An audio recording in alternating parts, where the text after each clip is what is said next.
Can couples therapy solve sexual problems? What is the truth about the normal duration of sexual intercourse? Hello to all lovers of psychology and sexuality. Today, we will unveil the sexual curiosities of women. If you are interested in these topics, make sure to subscribe and activate the notification bell to not miss our future videos. Also, leave us comments and share your experiences in the section below. Let's get started. Yes, couples therapy can be effective in resolving sexual problems when based on open communication and collaborative work. Sexual therapists are trained to address sexual issues and help couples overcome challenges. The normal duration of sexual intercourse varies, and there is no universal standard. Open communication about preferences and expectations with a partner is key to ensuring a satisfactory sexual experience and mutual understanding. Instead of focusing on preconceived standards, it is more beneficial to focus on the quality of connection and mutual satisfaction in intimacy. Impact on sexuality. Pornography can have an impact on people's perception of sexuality, influencing their preferences, fantasies, and sexual expectations. Importance of consent. Mutual and freely given consent is fundamental in any sexual activity. It's important for all parties involved to clearly and consciously give their consent before engaging in any sexual activity. Importance of sexual self-care.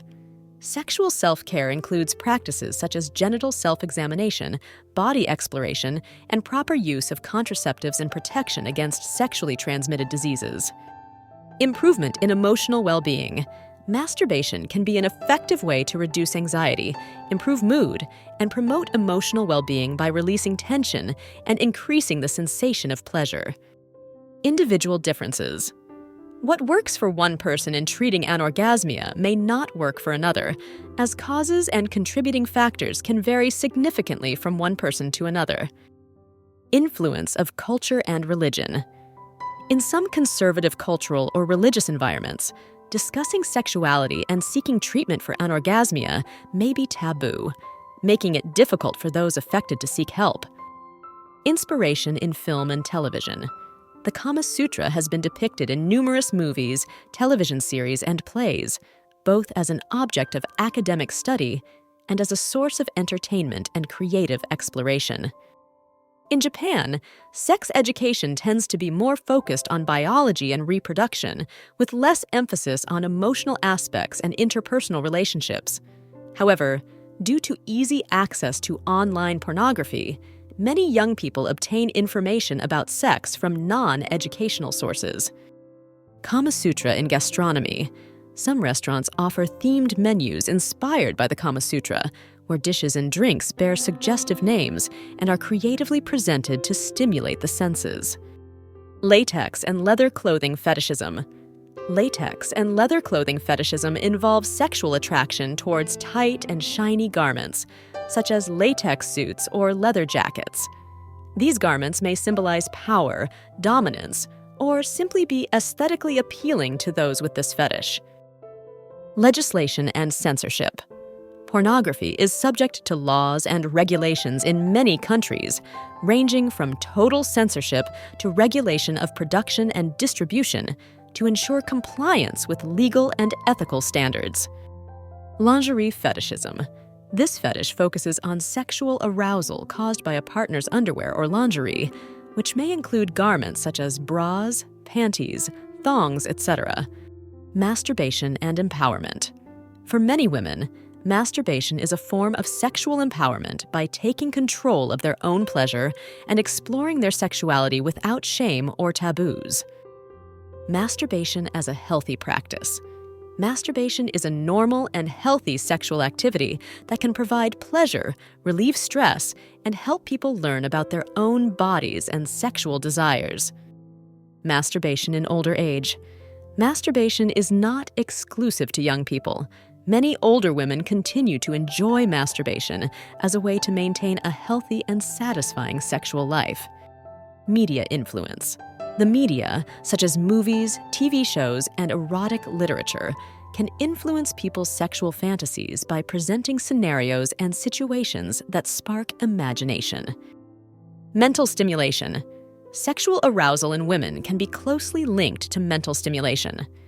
Foreplay can involve erotic conversations, innuendos, and anticipation that set the stage for a satisfying sexual experience. Multidisciplinary approach.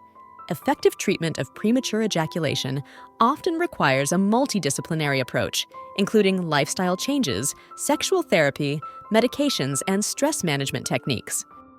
In the Netherlands, sex education focuses on prevention and contraception and is considered one of the most comprehensive programs in the world. Despite openness on this topic, the Netherlands has one of the lowest teenage pregnancy rates in Europe. In Nordic countries like Sweden and Norway, sexual education is integrated into the school curriculum from an early age, addressing topics such as consent, sexual diversity, and equitable relationships. Onset age. Premature ejaculation typically begins in adolescence or early adulthood, but it can persist throughout life if not properly treated. Oral transmission. Although less common than vaginal or anal sexual transmission, some STDs, such as gonorrhea and syphilis, can be transmitted through oral sex, emphasizing the importance of using protection during all forms of sexual activity. Physical exercise and erectile dysfunction. Staying physically active can help prevent erectile dysfunction, as regular exercise improves cardiovascular health, promotes blood circulation, and reduces the risk of obesity, all of which contribute to erectile dysfunction. Polyamory versus open relationships. Although often used interchangeably, polyamory involves having multiple romantic and often deep relationships, whereas open relationships may focus more on sexual exploration with other people without necessarily seeking additional romantic relationships. Pornography in popular culture. Pornography has influenced popular culture in various ways, from music to film and fashion, permeating different aspects of contemporary society. Potential benefits. For some people, open relationships can strengthen the emotional connection with their primary partner by allowing them to explore their sexuality together and share new experiences. Pregnancy fetishism. Some people find sexual arousal in the physical and hormonal changes associated with pregnancy. This can manifest as an increased sexual interest in pregnant women. Primary prevention. In addition to using condoms during sexual intercourse, other primary prevention strategies include reducing the number of sexual partners and practicing sexual abstinence. Relationship between mental health and sexuality. Mental health and sexuality are closely related, and mental health issues such as depression and anxiety can affect sexual function and emotional well-being. Human sexuality is a fascinating and diverse field that never ceases to amaze us. Sexual curiosities unveil the wonderful complexity of the human experience in the intimate realm. As we explore and understand these facts, it is crucial to remember that each individual is unique in their sexual experience. Respecting and communicating with your partner are the keys to a satisfying and healthy sexual life. Sexual education and understanding are essential tools for fully embracing our sexuality.